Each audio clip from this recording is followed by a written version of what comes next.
My name is Clara Whitford, and I'm 42 years old. For the past 15 years, I've dedicated my life to understanding what makes leaders tick, what breaks them, and what transforms them. I thought I knew everything about corporate power dynamics until the day I watched a room full of executives applaud my life's work while one man plotted to steal it from under my nose. The conference room at Halcyon Corps' headquarters on the 37th floor gleamed like a surgical theater. Floor-to-ceiling windows offered a panoramic view of downtown Seattle, but all eyes were fixed on the massive screen displaying my presentation. I stood at the front of the mahogany table, remote in hand, watching faces that would determine my future. Pulse Point represents 2 years of intensive research and development, I said, advancing to the next slide. It's not just another leadership training program. It's a comprehensive system that forces executives to confront their own psychological blind spots. The slide showed a complex diagram of interconnected modules: emotional intelligence mapping, power dynamics assessment, conflict resolution through self-reflection, and my crown jewel, the Leadership Mirror Protocol. Each component had taken months to perfect, drawing from psychology, organizational behavior, and my own observations of thousands of corporate interactions. Board members leaned forward. Janet Morrison, our Chief Human Resources Officer, nodded approvingly. Even stoic CFO Robert Chen seemed impressed. But my attention kept drifting to the man at the head of the table. Gregory Ames had been CEO for only 4 months, brought in by the board after our previous leader retired unexpectedly. At 38, he was younger than most people in the room, with the kind of sharp jawline and piercing gray eyes that suggested he'd spent more time in investment banking than human development. His resume was impressive: Harvard MBA, former director at a major hedge fund, credited with turning around 3 struggling companies. But something about the way he watched my presentation felt wrong. While everyone else took notes or asked clarifying questions, Gregory simply stared. Not at the screen, not at my slides, but at me. His expression reminded me of someone studying a chessboard, calculating moves several turns ahead. The Leadership Mirror Protocol is the heart of Pulse Point. I continued, clicking to a slide that showed participant feedback from our pilot program. It creates situations where executives must confront how their decisions affect others, but more importantly, how those decisions reflect their own fears and motivations. I had tested this module with 12 senior managers from various departments. The results were remarkable. One vice president realized he micromanaged because he feared his team's success would diminish his own worth. Another discovered that her aggressive negotiation style stemmed from childhood experiences of powerlessness. The transformations were profound and lasting. Outstanding work, Clara, said Dr. Patricia Huang, our longest-serving board member. The psychological depth here is extraordinary. How long would full implementation take? 6 months for company-wide rollout, I replied. We'd start with C-suite executives, then cascade down through senior management. Each participant goes through a week-long intensive followed by monthly reinforcement sessions. More nods around the table. Janet was already scribbling budget calculations. Robert asked about metrics and ROI projections, which I answered confidently. Pulse Point wasn't just innovative, it was profitable. Finally, Gregory spoke. His voice carried the clipped authority of someone accustomed to being obeyed. Impressive presentation, Clara. Very thorough. He paused, and that calculating look intensified. I assume you have all documentation, methodologies, and materials properly archived in our system? The question felt loaded, though I couldn't pinpoint why. Of course, everything's been uploaded to our secure servers: full documentation, assessment tools, facilitator guides, even the psychological frameworks I developed. Excellent. Gregory's smile didn't reach his eyes. Transparency is crucial for intellectual property management. Intellectual property management. The phrase echoed in my mind as I fielded the remaining questions and accepted congratulations from board members. Why had he phrased it that way? Pulse Point was my creation, developed on company time with company resources. But the way Gregory spoke made it sound like he was already thinking of it as something separate from me. After the meeting, I returned to my office on the 28th floor, still buzzing with adrenaline. My assistant, Marcus, greeted me with a stack of messages and a knowing smile. "Judging by your expression, the presentation went well," he said. "Better than well." They loved it. I settled behind my desk, surveying the wall of certificates, awards, and photos from training sessions I'd conducted over the years. Janet's already talking about implementation timelines. Marcus set down the messages and hesitated. "Clara, can I ask you something? Off the record?" I looked up. In the 3 years Marcus had worked for me, he'd never asked for anything off the record. "Of course." "What do you think of Gregory, really?" The question surprised me. Marcus was usually discreet about office politics, preferring to focus on logistics and scheduling. "He's certainly different from David," I said, referring to our previous CEO. David Hartwell had been a mentor, someone who understood that developing people was just as important as developing products. "Why do you ask?" "I've been hearing things, nothing specific, just murmurs. Some of the support staff are nervous. There have been a lot of closed-door meetings with consultants nobody recognizes." I frowned. "What kind of consultants?" "Efficiency experts, supposedly. But they've been asking detailed questions about our training programs, intellectual property procedures, licensing agreements, stuff that seems odd for an efficiency review." A chill ran down my spine, but I pushed it aside. "Gregory's probably just getting up to speed on our assets. It's smart business practice." Marcus didn't look convinced, but he nodded and left me with my messages. I tried to focus on routine tasks, but his words kept nagging at me. Combined with Gregory's strange behavior during the presentation, I felt like I was missing something important. That evening, I stayed late to review the Pulse Point materials one more time. The office was quiet, most employees having left hours earlier. I pulled up the master files on my computer, checking that everything was properly organized and documented. Years of work distilled into hundreds of pages of carefully crafted content. The leadership mirror protocol alone had taken 8 months to develop. I'd studied mirror neurons, conducted extensive interviews with executives who'd experienced moral failures, even brought in neuroscientists to validate my psychological frameworks. The breakthrough came when I realized that most leadership failures weren't caused by lack of skill or knowledge, but by an inability to see how power changed the person wielding it. Power was a mirror that most people couldn't bear to look into. My program forced them to look. As I scrolled through the files, something caught my attention. The access logs showed unusual activity. Someone had downloaded the entire PulsePoint archive 2 days ago at 11:47 p.m. The user ID was listed as Jeet Ames Adimin. Gregory had accessed my files on a weekend night, downloading everything. Why would he need administrator-level access to training materials? CEOs typically received executive summaries, not technical documentation. I printed the access logs and locked them in my desk drawer. Maybe I was being paranoid, but 15 years in corporate training had taught me to trust my instincts about human behavior. And my instincts were screaming that something was very wrong. The next morning brought an email that confirmed my fears. "Clara, please join me and HR for a brief meeting at 2 p.m. today. Conference room B, Gregory." No context, no agenda, no indication of what the meeting might cover. Just a sterile command disguised as a request. I'd seen this pattern before in my consulting work with other companies. Brief, urgent meetings with HR usually meant one thing. I spent the morning trying to concentrate on routine tasks while my mind raced. Could they really be planning to fire me right after approving PulsePoint? It seemed insane from a business perspective, but I'd learned that corporate decisions weren't always rational. At exactly 2 p.m., I walked into conference room B. Gregory sat at one end of the small table, flanked by Janet Morrison and a woman I didn't recognize. The stranger was young, maybe early 30s, with the kind of crisp professionalism that screamed external consultant.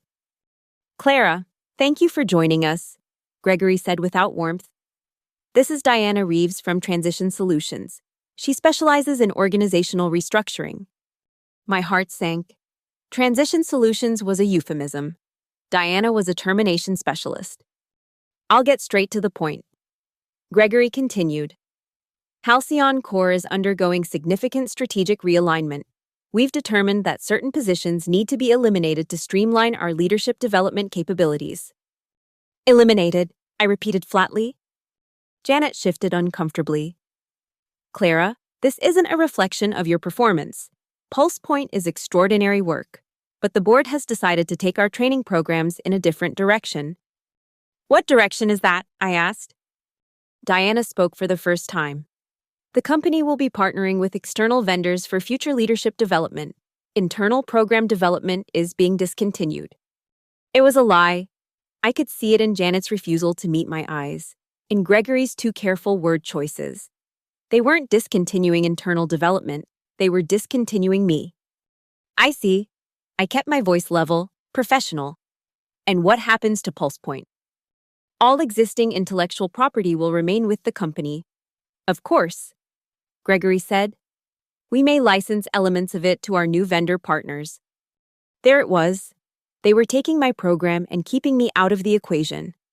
I thought about the access logs locked in my desk drawer, about Gregory downloading everything while I slept.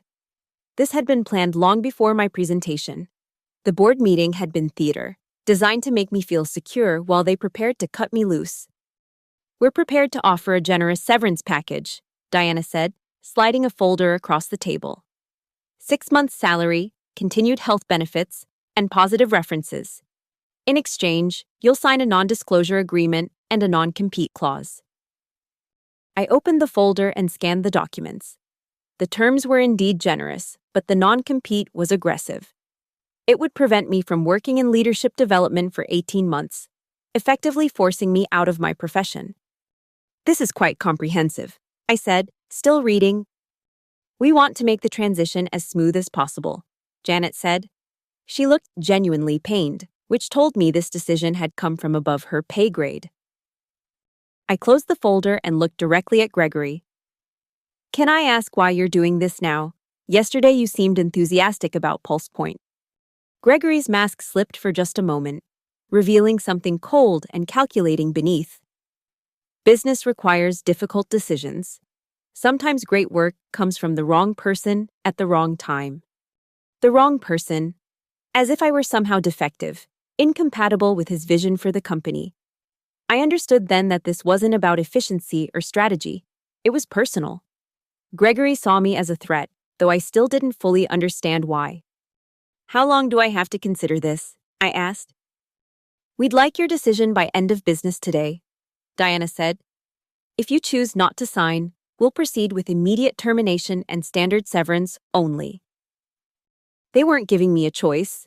Sign the papers and take the money, or be fired and get nothing. I thought about fighting, about calling a lawyer, about making them explain their decision to the board.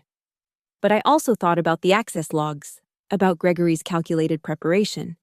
He'd been planning this for weeks, maybe months. He was ready for a fight. I wasn't, not yet. I'll have an answer by 5, I said, standing up. Gregory nodded. Take your time. We want this to work for everyone. I walked back to my office in a daze, the folder clutched in my hand like evidence of a crime. Marcus took one look at my face and quietly closed the door behind me. They're letting me go, I said. His face fell. I'm so sorry, Clara. This is insane. After yesterday's presentation, after all your work. Help me pack, I said, but quietly. I don't want to make a scene. We spent the next 2 hours carefully removing my personal items and backing up files that belonged to me. I was meticulous about only taking what was legally mine, but I made sure to include everything that was legally mine. 15 years of notes, contacts, research materials, and insights that had informed my work but weren't technically company property. At 4:30 p.m., I signed the severance agreement. Gregory wasn't in the office when I turned it in, which was probably for the best. I might have said something I'd regret. By 6 p.m., I was sitting in my car in the parking garage, staring up at the building where I'd spent the better part of my adult life. My entire career had been built around helping people become better leaders. Now I'd been discarded by someone who clearly didn't understand what leadership meant. But as I drove home through Seattle's evening traffic, a strange calm settled over me. Gregory thought he'd eliminated a problem, but he'd actually created a much bigger one. He had my program, but he didn't have me. And as any student of leadership psychology could tell you, systems without their creators rarely work as intended. The next 3 weeks passed in a surreal blur. I didn't announce my departure on LinkedIn or send goodbye emails to colleagues. The company issued a brief statement about organizational restructuring and wished me well in future endeavors. A few former colleagues reached out privately, expressing shock and offering support, but most seemed to accept the official narrative. I used the time to process what had happened and plan my next moves. The non-compete clause prevented me from working directly in leadership development, but it didn't prevent me from studying, researching, or consulting on organizational psychology. It also didn't prevent me from monitoring what happened to my life's work. What I discovered was both predictable and infuriating. The company had indeed hired an external vendor, Pinnacle Performance Solutions, a mid-tier consulting firm that specialized in generic leadership training. More interesting was the timing. Pinnacle had been awarded the contract 3 days before my termination meeting, suggesting that Gregory had been negotiating with them while I was perfecting Pulse Point. Even more interesting was what happened to Pulse Point itself. The program was rebranded as Orbis Leadership Development and assigned to a rising star in the company, Taylor Bryant, a 34-year-old MBA who'd been with Halcyon for less than 2 years. According to the internal communications I received through back channels, Taylor was being promoted to Director of Leadership Excellence and tasked with implementing the new program. I knew Taylor peripherally. He was smart, ambitious, and well-liked. But he had no background in psychology or program development. His expertise was in business operations and project management. Putting him in charge of Pulse Point was like asking a mechanic to perform brain surgery. The first implementation sessions were scheduled to begin 8 weeks after my departure. I waited. The call came on a Tuesday morning in late October. Mason Quill, a senior manager I'd mentored for 3 years, reached out through a carefully anonymous phone number. "Clara, I hope it's okay that I'm calling. I got your number from Marcus." "Of course, Mason, how are things?" "Honestly, it's a mess. I can't say much over the phone, but the new program, it's not working at all." "What do you mean?" "The facilitators don't understand the material. They're reading from scripts, but when people ask questions, they can't explain the concepts. The psychological frameworks you developed are being presented as simple business exercises. Participants are walking out confused and frustrated." I felt a mix of vindication and sadness. "How bad is it?" 3 of the pilot sessions have been canceled midstream. The feedback scores are terrible. Senior executives are calling it pseudo-psychological nonsense and undergraduate-level pop psychology. "But Clara, I've seen your real program work. This isn't your fault. They've butchered it." After the call ended, I sat in my home office staring out at Lake Washington. Part of me felt satisfied that my predictions were coming true. Gregory had stolen my program but couldn't execute it properly. The other part of me felt genuinely sad for the participants who were being subjected to a degraded version of something that could have helped them. Over the next few weeks, the reports got worse. 2 external consultants brought in to fix the program quit after examining the materials. One of them, a respected organizational psychologist named Dr. Sarah Kim, left a scathing review that somehow found its way to my inbox. The Orbis Leadership Development Program appears to be based on sound psychological principles, but the execution is fundamentally flawed. The facilitators lack the necessary background to guide participants through complex self-reflection exercises. Without proper training in psychological dynamics, they're essentially conducting group therapy sessions without therapeutic training. This is not only ineffective, but potentially harmful. Dr. Kim's assessment was devastating because it was accurate. The Leadership Mirror Protocol wasn't just a training exercise, it was a carefully structured psychological intervention.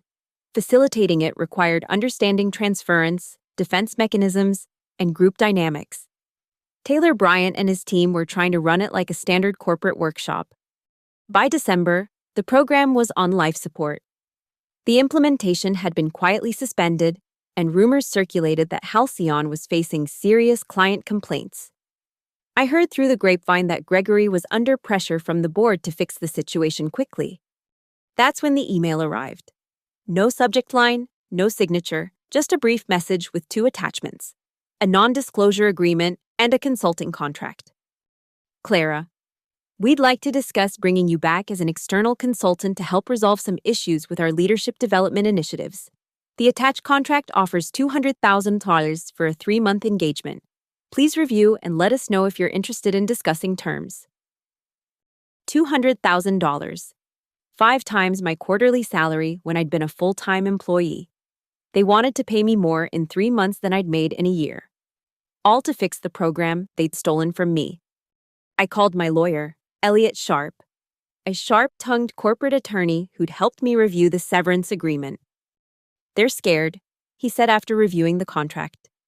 The terms are incredibly favorable to you. Full creative control. No interference clauses, premium hourly rates. They must be desperate. What's your recommendation? Take the money and make them suffer for it, but add some conditions. You want complete authority over program content, no modifications without your approval, and your name on all materials as the original creator. And if they refuse? Then they keep drowning. Clara, they need you more than you need them.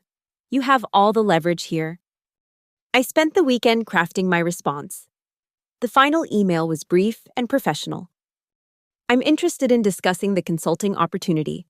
However, the engagement would need to include several non-negotiable terms. 1. Complete creative control over program content and delivery. 2. Recognition as original creator of the Pulse Point methodology. 3. No modifications to core materials without my written approval. 4. Direct reporting relationship to CEO level. If these terms are acceptable, I'm available to begin immediately. The response came within hours. Terms accepted, can you begin Monday? They were more desperate than I'd imagined. Monday morning, I drove through the familiar gates of Halcyon Core's campus for the first time in 4 months. The security guard who'd waved to me every day for 6 years now checked my temporary badge with professional indifference. I was no longer an insider, I was a vendor. The meeting was held in the same conference room where I'd been terminated. Gregory sat at the head of the table, but he looked different, thinner, more haggard, with the kind of stress lines that suggested he hadn't been sleeping well. Taylor Bryant sat to his right, looking like a man facing execution. Clara, thank you for coming, Gregory said without warmth. I think you know why we're here. The program isn't working, I said simply. Taylor cleared his throat. We've encountered some challenges with implementation. The feedback has been mixed. Mixed is generous, I replied. From what I understand, it's been a complete failure. Gregory's jaw tightened. We're prepared to acknowledge that the program requires your specific expertise to be effective. That's why we're willing to pay premium rates for your consultation. I appreciate the honesty. But before we proceed, I need to understand something. Why did you fire me if you knew the program wouldn't work without me? The question hung in the air like smoke. Taylor studied his hands. Janet, who was also present, looked uncomfortable. Gregory's face went through several expressions before settling on cold professionalism. Business decisions aren't always perfect, he said finally. Sometimes course corrections are necessary. It wasn't an apology, but it was as close to an admission of error as I was likely to get. Fair enough. What exactly do you need from me? Complete program redesign, Taylor said quickly. The current version clearly isn't achieving the intended outcomes. We need you to rebuild it from the ground up. I almost laughed. They wanted me to rebuild the program I'd already built perfectly the first time. The program doesn't need rebuilding, it needs proper implementation. The psychological frameworks are sound, but your facilitators don't understand them. So what do you recommend? Gregory asked. Intensive facilitator training, 3 weeks minimum. And I run the first few sessions personally to demonstrate proper technique. 3 weeks seems excessive, Gregory said. Dr. Kim's assessment was correct. You're asking people to guide complex psychological exercises without proper training. That's not just ineffective, it's dangerous. Do you want participants to have breakthrough moments or breakdowns? The room fell silent. Finally, Janet spoke up. What would proper facilitator training look like? I pulled out a folder I'd prepared. Complete immersion in the psychological principles underlying each module. Your facilitators need to understand not just what to say, but why they're saying it and how to respond when participants push back or have emotional reactions. Emotional reactions? Taylor asked. The Leadership Mirror Protocol forces people to confront uncomfortable truths about themselves. Some will get angry, some will shut down, others will have genuine insights that are emotionally overwhelming. Your facilitators need to be prepared for all of it. Gregory looked skeptical. This sounds more like therapy than business training. That's because leadership development at this level is therapeutic. You can't change behavior without understanding the psychology behind it. That's what makes Pulse Point different from generic leadership courses. I saw recognition dawn on a few faces around the table. They were finally beginning to understand what they'd been trying to replicate without comprehending. Assuming we agree to the facilitator training, Gregory said, how quickly can we get the program back on track? That depends on how committed you are to doing it right. If you want quick fixes and shortcuts, hire someone else. If you want sustainable results, give me the time and authority to do this properly. Gregory exchanged glances with Janet and Taylor. I could see the calculation in his eyes. The cost of my demands versus the cost of continued failure. What's your timeline? He asked. 3 weeks of facilitator training, followed by a pilot session with your senior leadership team. If that goes well, we can plan full implementation. A pilot session with senior leadership? Taylor looked alarmed. Shouldn't we test it with lower-level managers first? No. If you want this program to succeed company-wide, leadership needs to model participation. Besides, senior executives are the ones who need it most. Gregory's expression darkened. What do you mean by that? I mean that leadership failures usually start at the top. If you want to transform your organizational culture, you have to start with the people who set that culture. The implication was clear. Gregory himself would need to participate in the program he'd tried to steal from me. The irony was delicious. Let's start with the facilitator training, Gregory said after a long pause. We can discuss the pilot session once that's complete. I nodded. I'll need complete access to all program materials, participant feedback from the failed sessions, and a conference room for the training. Also, I want to interview each facilitator individually before we begin. Granted, anything else? Yes, I want it clearly communicated that I'm the original creator of this program and that I'm here to restore it to its intended form. No more pretending that Taylor invented it. Taylor flinched, but Gregory just nodded curtly. Agreed. As the meeting concluded, I felt a strange mix of satisfaction and apprehension. I was back, on my own terms, with more money and authority than I'd ever had before. But I was also walking back into the den of people who'd betrayed me. The real test would be whether I could maintain my professionalism while watching them squirm. The facilitator training began the following Monday. I'd arranged for the sessions to be held in a retreat center outside the city, away from corporate distractions and office politics. The location was deliberately chosen, a converted monastery nestled in the Cascade Mountains, with sparse furnishings and an atmosphere that encouraged introspection. 5 facilitators attended, including Taylor. They arrived expecting a typical corporate training session and were visibly unsettled by the setting. No conference table, no PowerPoint presentations. Just chairs arranged in a circle with large windows overlooking pine forests. Before we begin, I said, I want to understand what went wrong. Taylor, walk me through how you've been facilitating the Leadership Mirror Protocol. Taylor shifted uncomfortably. Well, we follow the facilitator guide. We read the instructions, present the scenarios, and ask the discussion questions. Show me. For the next hour, I watched Taylor attempt to facilitate a mock session. It was painful to observe. He read from scripts without understanding, asked probing questions without listening to answers, and completely missed the psychological dynamics unfolding in the group. When one participant made a vulnerable admission about feeling inadequate as a leader, Taylor responded with corporate platitudes about growth opportunities and leveraging strengths. "Stop," I said finally. "Taylor, what do you think just happened?" We worked through the scenario and identified areas for improvement. No. David just told us he's terrified that his team doesn't respect him. And he's been overcompensating with aggressive management to mask his insecurity. That's a profound moment of self-awareness. And you responded with meaningless jargon. The room went quiet. David, one of the other facilitators, looked surprised that I'd picked up on something he'd barely admitted to himself. "What should I have done?" Taylor asked. "Nothing, just witnessed it. Let the group process what he shared. Maybe ask a gentle follow-up question about what that fear costs him, but definitely don't try to fix it with corporate speak." This was the fundamental flaw in their approach.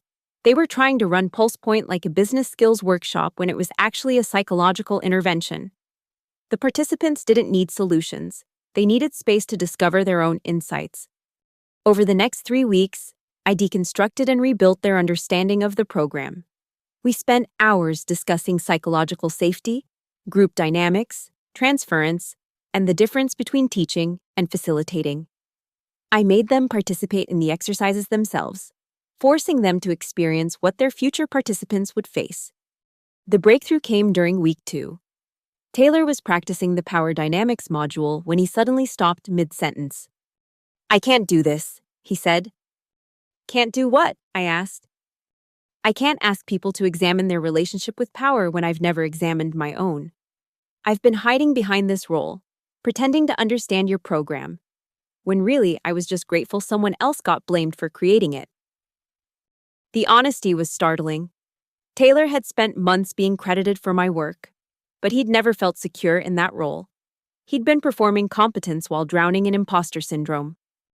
"What would happen if you stopped pretending?" I asked. "I'd have to admit I don't know what I'm doing, that I was promoted beyond my abilities and given credit for someone else's work." "And how does that feel?" "Terrifying and kind of liberating." This was exactly the kind of breakthrough the program was designed to create. Taylor had just experienced the leadership mirror protocol firsthand, seeing how his own insecurities had shaped his professional behavior. By the end of the 3rd week, all 5 facilitators had undergone similar transformations. They understood not just the mechanics of the program, but its purpose and power. More importantly, they'd experienced vulnerability themselves and could create space for others to do the same. "You're ready," I told them on the final day. "But remember, every group will be different. Stay curious, stay humble, and trust the process." Gregory had been notably absent during the training, sending only brief emails requesting progress updates. I suspected he was avoiding me, which was fine. We'd have plenty of opportunity to interact during the pilot session. The pilot was scheduled for the first week of February at the same retreat center where I'd trained the facilitators. The participant list read like a who's who of Halcyon core leadership: Gregory, Janet, Robert, 3 other VPs, and 4 senior directors. Notably absent was Taylor, who would be observing but not participating. I arrived early to set up the room exactly as I wanted it. No name tags, no corporate materials, no Halcyon branding. Just chairs in a circle, notepads, and an atmosphere of quiet expectation. Gregory was the last to arrive, and his body language screamed reluctance. He took a seat across from me in the circle, arms crossed, expression guarded. "Before we begin," I said, "I want to acknowledge that this situation is unusual. Some of you worked with me for years before I left the company. Others may have questions about why I'm here now. I'm not going to pretend this isn't complicated, but I'm going to ask that we put organizational politics aside and focus on the work." A few nods around the circle. Janet looked genuinely pleased to see me. Robert seemed curious. Gregory remained impassive. The Leadership Mirror Protocol is designed to help you see patterns in your leadership behavior that may be invisible to you.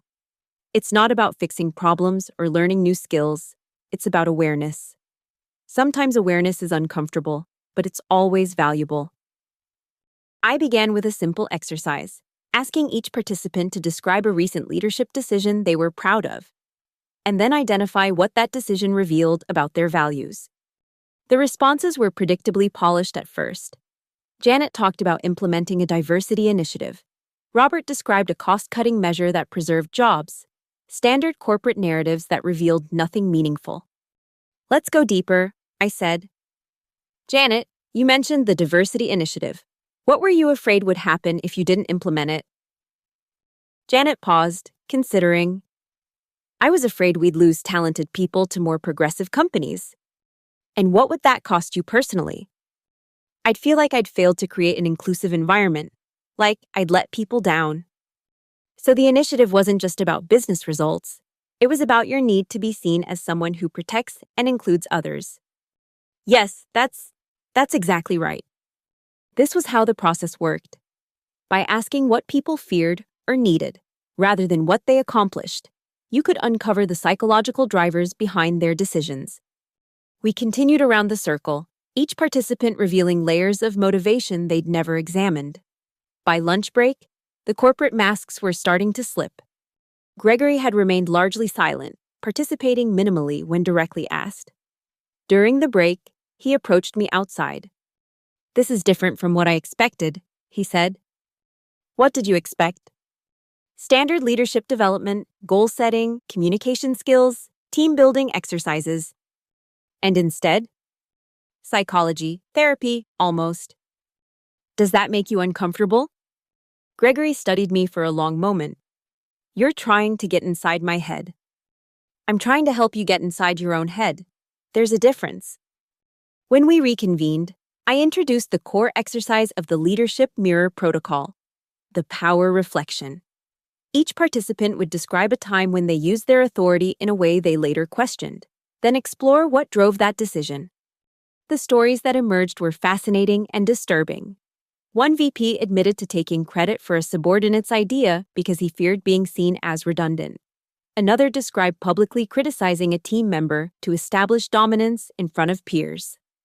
Janet confessed to avoiding difficult personnel decisions because confrontation triggered her childhood trauma responses. These weren't evil people. They were human beings whose psychological patterns had been amplified by power. Most leadership failures, I'd learned, weren't caused by malice but by unexamined fears and needs. When it was Gregory's turn, he initially deflected. I can't think of any decisions I've questioned. That's interesting, I said. Most leaders second-guess themselves regularly. What do you think it means that you don't? Maybe I make good decisions. Or maybe you don't allow yourself to acknowledge doubt. The room fell silent. Gregory's jaw tightened, and I could see him calculating whether to engage or withdraw. There was one situation, he said finally. Early in my tenure here, I had to make some staffing changes. My pulse quickened. He was going to talk about firing me. I eliminated a position that had become redundant. The person was highly skilled, well-regarded, but didn't fit the direction I wanted to take the company. What made them not fit? They were too attached to their own ideas, too protective of their territory. It was going to be difficult to implement necessary changes with that person still in place. He was describing me as an obstacle to be removed, a territorial problem rather than a human being. But there was something else in his voice, a defensiveness that suggested he wasn't entirely comfortable with his own narrative. What were you afraid would happen if you kept this person? I asked. Gregory's composure cracked slightly. I was afraid they'd undermine my authority, that people would see them as the real expert and question my leadership. There it was.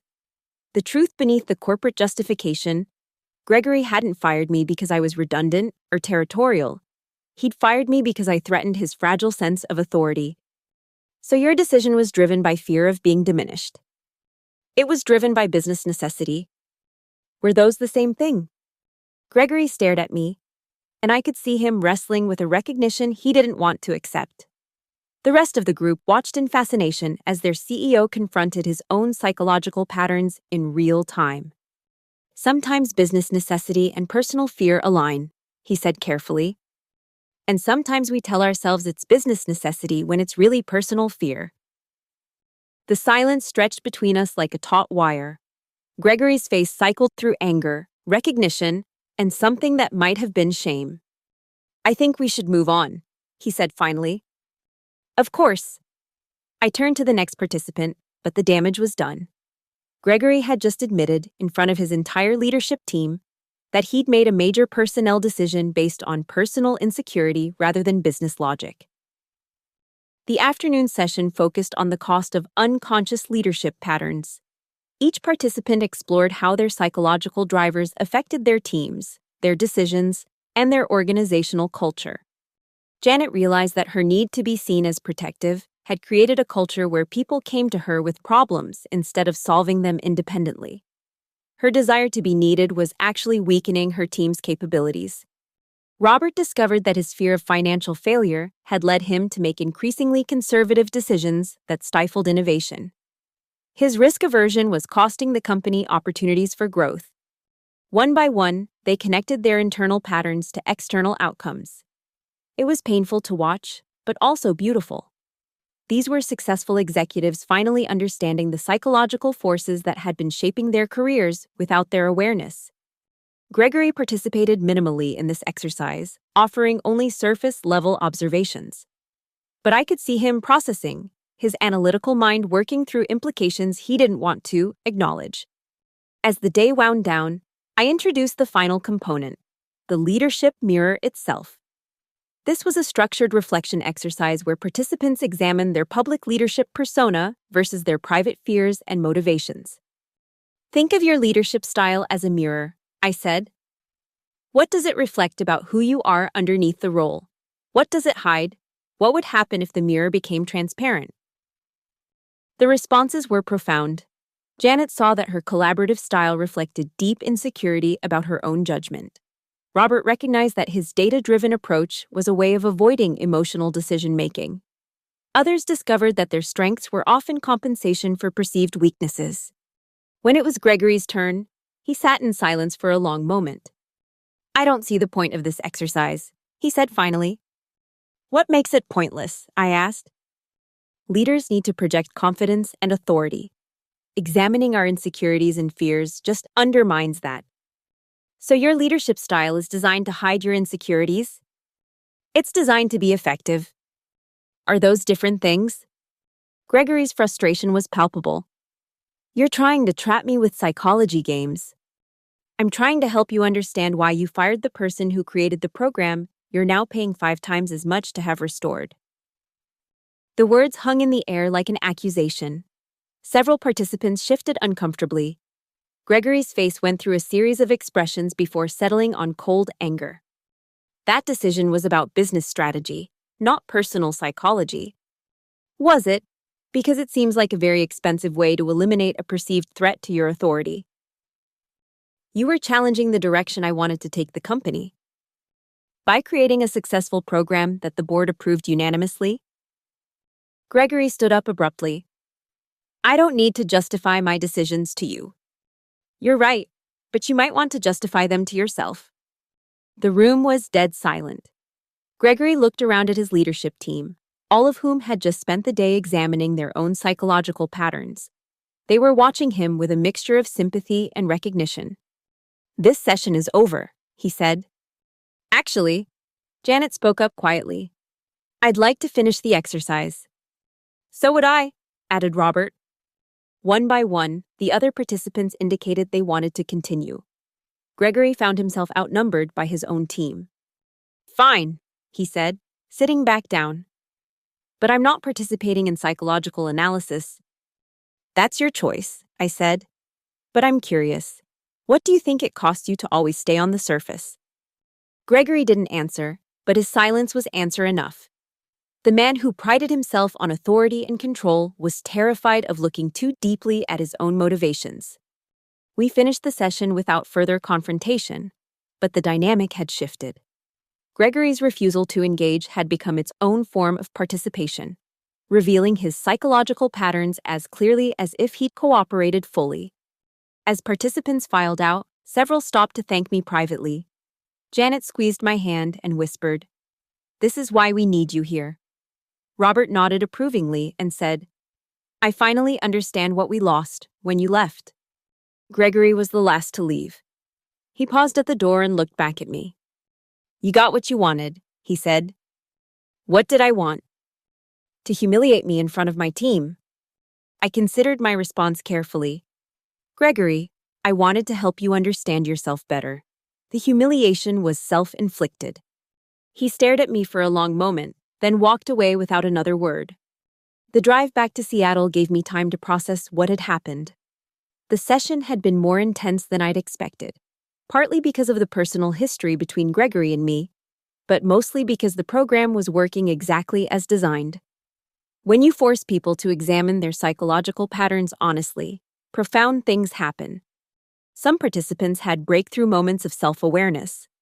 Others, like Gregory, had encountered truths they weren't ready to face. Both responses were valid parts of the process. Over the next week, I received follow-up calls from several participants. Janet wanted to discuss how to create psychological safety for her team without enabling dependence. Robert was interested in exploring how his financial conservatism affected innovation. Others had questions about applying their insights to specific leadership challenges. Gregory didn't call. Instead, I received an email from his assistant requesting a meeting to discuss next steps for program implementation. The formal tone suggested Gregory was trying to re-establish professional distance after our confrontation. The meeting was held in Gregory's office, a sterile space dominated by financial charts and efficiency metrics. He sat behind his desk like a fortress, clearly uncomfortable with the power dynamic between us. The pilot session feedback was mixed. He began without preamble. Mixed how? Some participants found it valuable. Others felt it was too intrusive, too personal for a corporate setting. I knew he was lying. Based on the follow-up calls I'd received, the feedback had been overwhelmingly positive. Gregory was the only one who'd found it intrusive. What specific concerns were raised? I asked. Questions about boundaries between leadership development and therapy. Concerns about workplace appropriateness. And what's your assessment? Gregory leaned back in his chair, studying me. I think the program has merit, but it needs modification to be suitable for corporate implementation. What kind of modifications? Less psychological focus, more practical application, more emphasis on skills development, less on personal reflection. Everything he was describing would gut the program's effectiveness. It would turn PulsePoint back into the generic leadership training that had failed so spectacularly under Taylor's management. Those modifications would eliminate what makes the program work, I said. They would make it appropriate for a business environment. Gregory, be honest with me. Are these concerns from other participants, or are they your concerns? His jaw tightened. I'm speaking for the organization. No, you're speaking for yourself. You're uncomfortable with psychological exploration because it threatens your sense of control. I'm uncomfortable with therapeutic interventions masquerading as business training. Then why did you pay me 5 times my former salary to restore this program? The question clearly frustrated him. Because the previous implementation failed. And why did it fail? Because the facilitators weren't properly trained. And why weren't they properly trained? Because... He stopped, realizing where the logic was leading.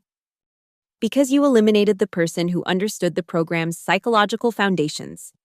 You tried to turn PulsePoint into generic corporate training, and it failed. Now you want to make the same mistake again. Gregory stood up and walked to his window, looking out at the Seattle skyline. When he spoke, his voice was quieter but more intense. I can't have a program that makes my leadership team question my decisions. Finally, the truth. This wasn't about therapeutic boundaries or corporate appropriateness. It was about Gregory's fear that psychological awareness would undermine his authority. Gregory, good leaders want their teams to think critically about decisions. If you're making sound choices, scrutiny will validate that. If I'm not, I'll lose credibility and effectiveness. Or you'll learn to make better decisions. He turned back to face me. You really don't understand, do you? Leadership isn't about being perfect. It's about maintaining confidence and authority even when you're uncertain. Your program undermines that. I saw clearly then what I was dealing with. Gregory's entire leadership philosophy was based on projection and control. He believed that admitting uncertainty or examining his motivations would weaken his position.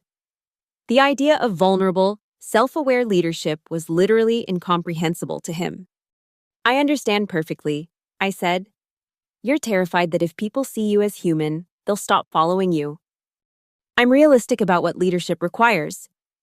No, you're trapped by your own insecurities, and now you want to trap everyone else in the same pattern. Gregory returned to his desk and sat down heavily. What would you recommend for moving forward? The question surprised me. Despite everything, he was still asking for my input. Implement the program as designed. Train your facilitators properly. Accept that real leadership development requires psychological growth. And participate fully yourself instead of trying to stay above the process. And if I'm not willing to do that, then find someone else to deliver generic corporate training, but stop calling it pulse point. Gregory was quiet for a long moment, apparently weighing his options. When he spoke, there was resignation in his voice. The board is expecting a recommendation about company-wide rollout. They're impressed with the pilot feedback and want to move quickly. What will you tell them? That depends on whether you're willing to compromise. I understood the implicit bargain. He would approve implementation if I agreed to water down the program. It was a choice between partial success and principled failure. What kind of compromise? I asked. Modify the psychological components to be less confrontational. Focus more on behavioral change and less on underlying motivations. It would still be better than the travesty Taylor had been implementing, but it wouldn't be pulse point.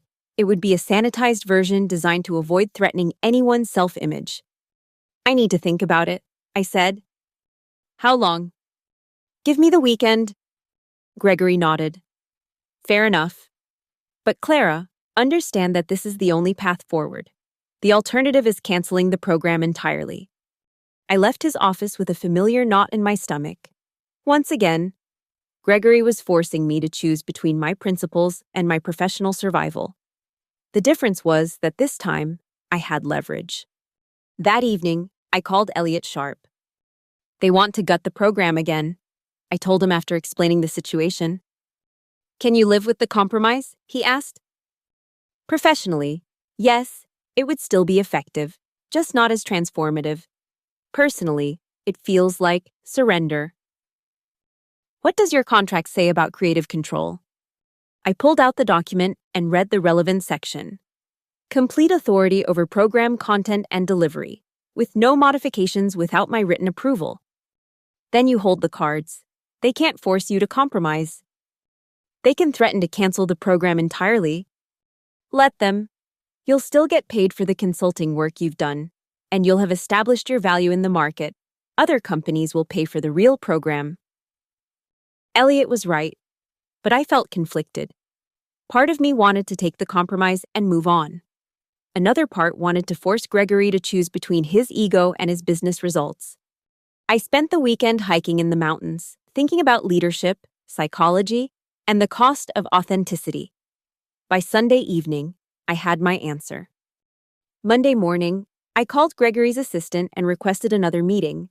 This time, I asked for it to be held in the conference room where I'd originally presented Pulse Point, where I'd been fired, and where I'd been asked to return.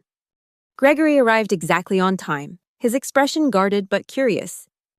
I've made my decision, I said without preamble. And? I won't compromise the program. Pulse Point works because it forces people to confront uncomfortable truths about themselves. If you want to implement it, you implement it properly. If you don't, find someone else. Gregory leaned back in his chair. You're willing to walk away from a significant contract over this? I'm willing to walk away from a contract that requires me to undermine my own work. Even though it means the program gets canceled. Even though. We stared at each other across the conference table. I could see him calculating, weighing his options, trying to determine if I was bluffing. The board expects a recommendation by Friday, he said finally. Then you'd better decide what's more important, your comfort or your company's development. Gregory stood up and walked to the window, just as he had in his office. But this time, when he turned back, something had changed in his expression. "Tell me honestly," he said. "If we implement the program as you designed it, what happens to me?"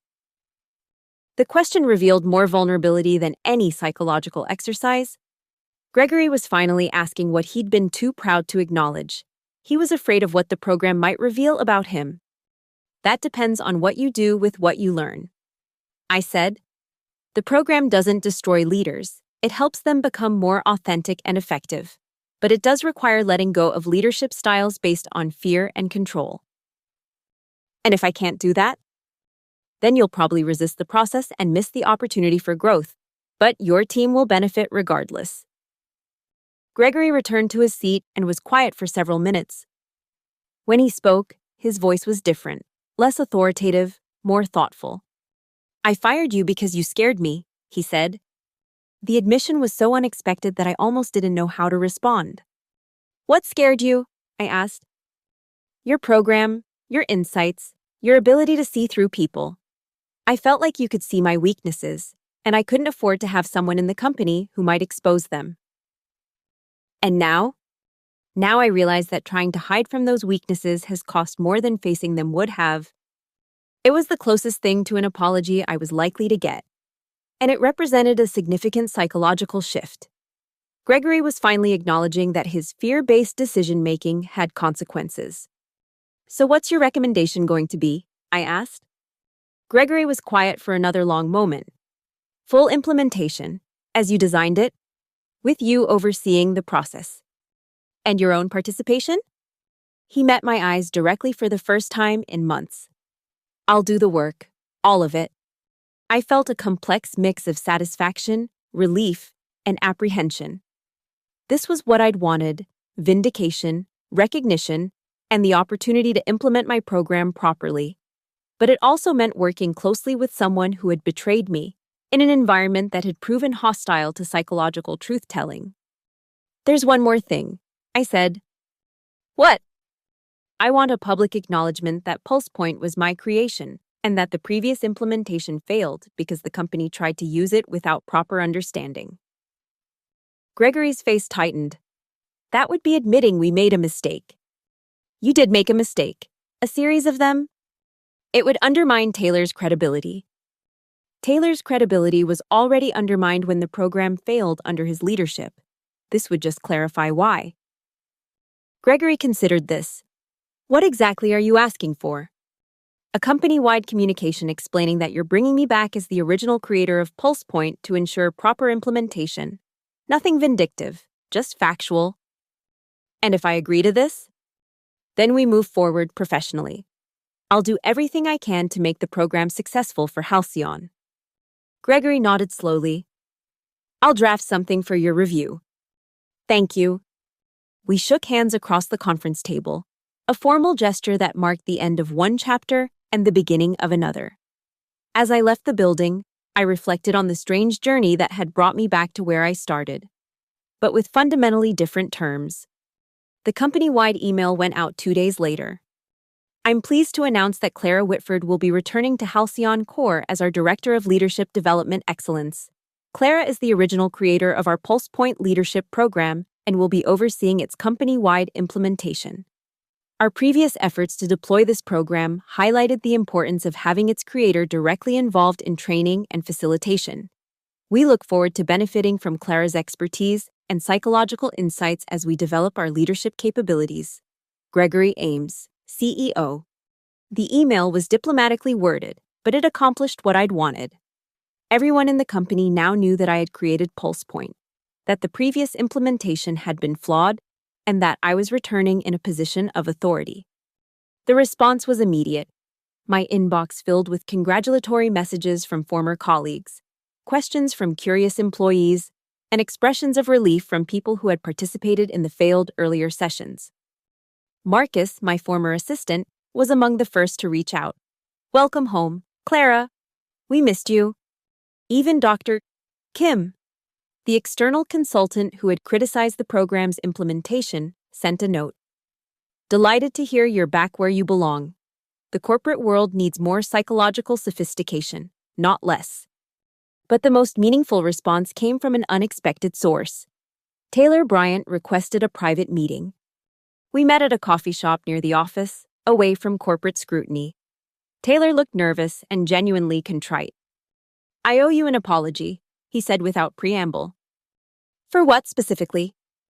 For taking credit for your work. For pretending I understood something I knew nothing about. For being part of the decision to eliminate your position. You were part of that decision? Taylor nodded miserably. Gregory asked for my input about restructuring the training department. I told him I thought I could handle leadership development responsibilities in addition to my other duties. I was ambitious and stupid. And what changed your mind? Trying to actually do your job. I realized within weeks that I was completely out of my depth. But by then the damage was done. I spent months pretending to understand concepts I'd never studied, facilitating exercises I couldn't explain. That must have been difficult. It was humiliating. Every session was a reminder that I was a fraud. And the worst part was watching participants get frustrated because they could tell something was missing. Taylor's honesty was refreshing and somewhat healing. He wasn't making excuses or deflecting blame. He was acknowledging the full scope of his role in the disaster. What do you want from me now? I asked. I want to learn. If you're willing to teach me, I'd like to understand the psychological principles behind your program, not to take credit, but to actually be helpful. It was a request I hadn't expected. Taylor was asking to be mentored by the person whose position he had usurped. That would be a significant time commitment, I said. I understand. I'm not asking for anything I haven't earned, but I think I could be a valuable assistant if I properly understood the work. I studied Taylor's face, looking for signs of manipulation or hidden agenda. What I saw was genuine remorse and a desire to contribute meaningfully to something he had damaged through ignorance. Let me think about it, I said. Of course. And Clara. For what it's worth, I've learned more about myself in the past few months than I did in the previous decade. Failing at your job taught me things about leadership that succeeding at mine never could. After Taylor left, I sat in the coffee shop thinking about redemption, forgiveness, and the unexpected ways that failure can lead to growth. Taylor's experience was actually a perfect example of what Pulse Point was designed to create: self-awareness through confronting difficult truths. The next few weeks were intensive. I worked with HR to restructure the leadership development department, bringing in additional facilitators with appropriate psychological training. I redesigned the facilitator certification process to include extensive personal development work, and I began planning the company-wide rollout. Gregory kept his word about participating fully in the process. He attended every training session, completed every reflection exercise, and gradually began to engage with the psychological content he had previously resisted. The transformation was subtle but noticeable. He started asking more questions in meetings instead of making pronouncements. He acknowledged uncertainty more readily. Most significantly, he began to examine his own decision-making patterns with genuine curiosity rather than defensive rationalization. During one particularly intense session, Gregory made a breakthrough that surprised everyone, including himself. I've always believed that showing vulnerability was a sign of weak leadership, he said during a group reflection. But I'm starting to understand that hiding vulnerability might actually be weaker. What makes you think that? I asked. Because hiding requires so much energy. I spend enormous amounts of mental bandwidth managing my image, controlling how others perceive me. That's energy I could be using to actually lead. It was a profound insight, and one that had taken him months to reach. The other participants nodded in recognition. Most of them had struggled with similar realizations. What would it look like to lead without hiding? Asked Janet. Gregory considered the question seriously. I think it would mean acknowledging when I don't know something instead of pretending I do. It would mean asking for help when I need it. It would mean making decisions based on what's best for the company, not what makes me look most competent. And how does that feel? I asked. Terrifying, Gregory said with a self-deprecating laugh, but also kind of exciting. The room erupted in laughter. not at Gregory's expense, but in recognition of a shared human experience.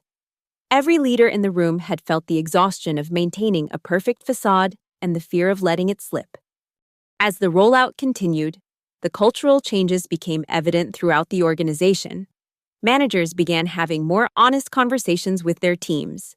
Decision-making became more collaborative and less hierarchical. People started admitting mistakes and asking for help instead of pretending to know everything.